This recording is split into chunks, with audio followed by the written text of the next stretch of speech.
Hafiz Syaiful Gurita. Pertanyaannya nih, bagus nih. Bagaimana caranya biar kita kecanduan baca Al-Quran di kalangan milenial? Sedangkan kita tahu sendiri bahwa sekarang banyak anak milenial yang kecanduannya itu gadget. Terima kasih. Gimana sih caranya biar kecanduan membaca Al-Quran? Menurut saya entah itu berbeda pendapat dengan orang lain atau caranya berbeda, kita nanti sharing-sharing dengan waktu ya. Amin. Kalau menurut saya, gimana sih caranya biar kecanduan membaca Al-Quran? Yang pertama, ini ada beberapa tips dari saya. Yang pertama, kita harus belajar dulu tentang Al-Quran tersebut. Kita harus mempelajari atau memperdalam tentang Al-Quran. Apa saja yang dipelajari, kita harus tahu tentang kandungan isi Al-Quran yang tersebut. Kita harus tahu keutamaan membaca Al-Quran itu apa aja. Terus kita tahu tafsirnya atau asbabun nuzulnya. Jadi kita mempelajari Al-Quran tersebut. Kalau kita tahu keutamaan Al-Quran, kita membaca satu ayat, satu huruf saja dibalas dengan 10 kebaikan. Gimana kita nggak merasakan kalau kita merasa, wih, aku nih membaca tapi ganjaranku segini banyaknya. Gimana sih nggak bahagia itu? Kita akan selalu merasa bahagia kalau kita mendapatkan hadiah, terutama ini hadiah dari Allah. Satu huruf saja dibalas dengan 10 kebaikan. Jadi menurut saya kalau kita tahu tentang tafsirnya, kandungannya, kita tahu keutamaan apa yang kita dapat kalau kita membaca Al-Quran, menurut saya itu akan membuat kita semakin sering atau semakin senang membaca Al-Quran. Yang kedua, tips dari saya, kita harus membuat komitmen pada diri sendiri. Saya harus membaca Al-Quran minimal sehari saja, 1 lembar atau 1 koco. Kita harus membuat komitmen pada diri sendiri. Kalaupun kita merasa malas, harus dipaksa. Karena apapun yang menjadi kebiasaan adalah sesuatu yang awalnya itu dipaksa. Jadi kita membiasakan dulu setiap harinya, entah habis maghrib atau habis subuh atau habis sholat 5 waktu, terserah kapan saja waktunya.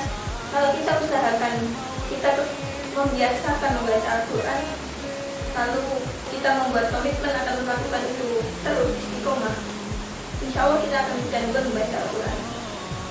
Yang ketiga, kita mencari teman atau kumpulan komunitas yang mempunyai tujuan yang sama. Kalau kita punya teman yang sama-sama ingin mempelajari Al-Quran lebih dalam atau ingin membiasakan membaca Al-Quran bersama-sama, nanti kalau kita sedang malas, ada teman yang mendorong, ada teman yang menyemangati, ayo membaca Al-Quran. Terus yang terakhir adalah kita harus mencintai Al-Quran tersebut. Kalau kita cinta, kita punya hasrat. Jadi kalau kita mencintai Al-Quran, kita punya hasrat untuk membaca Al-Quran setiap hari. Jadi menurut saya ya, kalau untuk ingin kecanduan membaca Al-Quran itu dimulai dari diri sendiri. Yang penting punya niat aja dulu. Oke, berarti niat itu yang paling utama ya. Pokoknya itu harus niat lillahi ta'ala aja. Nanti insya Allah Berjalan gitu. gitu ya Mbak Nafis ya katanya. Jawabannya. Selanjutnya kita Pertanyaan setelahnya itu dari Mas Dilan Ramadan. Pertanyaannya yaitu seperti bimbingan soal hafal Quran terus lupa atau hilang itu nanti katanya nah, apakah itu terus tadi padahal juga bisa dijadikan tapi tetap aja tidak lupa apakah itu gimana apakah tetap bisa atau terima kasih pertanyaannya. Bilang jadi gini, dulu itu pada zaman Nabi ada para sahabat yang menghafal Al-Quran, tapi ada yang cuma sebagian, ada yang cuma beberapa surat. Dalam masa tersebut, Nabi itu memberi motivasi atau menasihati para sahabat untuk terus menjaga hafalannya, untuk terus mengulang-ulang hafalannya. Nabi itu dalam sebuah hadis, Nabi menibaratkan menjaga hafalan Al-Quran itu sama kayak menjaga unta. Artinya apa? Kalau unta itu dijaga, dirawat, dipelihara dengan baik, unta itu akan terjaga, nggak kabur gitu. Sama seperti Al-Quran. Maka dari itu Nabi itu menganjurkan untuk terus mengulang-ulang hafalannya, untuk menjaga hafalannya, untuk dipelihara hafalannya. Karena apa? Hafalan Al-Quran itu lebih cepat hilangnya dari seekor unta yang diikat. Lalu kalau untuk menghafal Al-Quran, mengulang-ulang hafalan, kalau kita mau menjaga hafalan kita itu harus meluangkan waktu. Kalau untuk menghafal kita bisa melakukan fungsi waktu yang luang, tapi untuk menjaga hafalan kita harus meluangkan waktu. Jadi ada sebuah hadis ini riwayatnya Imam Ad-Darimi mengatakan bahwa orang yang telah belajar Al-Quran, mendalami Al-Quran, kemudian dia melupakannya, ia akan bertemu Allah dalam keadaan judam. Judam itu penyakit kusta, di mana penyakit itu menggerogoti anggota tubuh manusia. Ada juga Imam Al-Qurtubi menegaskan bahwa orang yang telah menghafal Al-Quran itu pangkatnya lebih tinggi dari orang yang tidak menghafalkan Al-Quran. Kalau ia sudah dianugerahi pangkat yang tinggi, kemudian ia melupakannya, melalaikannya, ia pantas mendapatkan hukuman yang parah. Orang yang sudah hafal kemudian melupakannya itu sama saja seperti orang yang tidak menghafal. Tetapi tidak punya hafalan setelah hafal, itu hukumannya jauh lebih parah daripada orang yang sebelumnya tidak menghafal. Dari paparan tersebut kita harus tahu dulu esensi melalaikan itu seperti apa. Yang dimaksud lupa dalam hadis tadi tersebut itu artinya kalau kita melalaikan atau kita meremehkan isi kandungan yang telah kita pelajari, kandungan Al-Quran yang telah kita pelajari.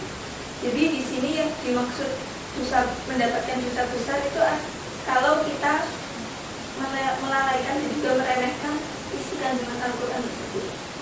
Lalu dari berbagai pendapat ulama itu ada yang mengatakan begini, kalau kita lupa sama hafalan kita tapi dipengaruhi sama faktor keagamaan, contohnya kalau kita berdakwah, kita mengajar, mengaji, atau kesibukan lainnya yang berhubungan sama keagamaan, itu tidak termasuk dalam hadis tadi.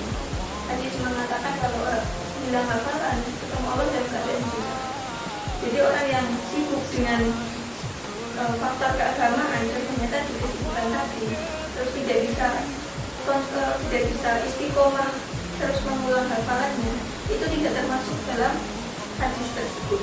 Tetapi beda lagi sama orang yang faktor sibuknya itu faktor keduniaan, contohnya ya banyak hal pekerjaan yang berhubungan sama keduniaan, sehingga ia tidak punya waktu untuk mengulang hafalannya, itu termasuk ke dalam hadis mana ia dimaksud melalaikan sama hafalannya. Jadi kalau dia sudah berusaha menjaga hafalannya, selama dia tidak berbuat yang tidak dilarang oleh Allah, itu insya Allah tidak termasuk ke dalam hukuman-hukuman yang dimaksud dalam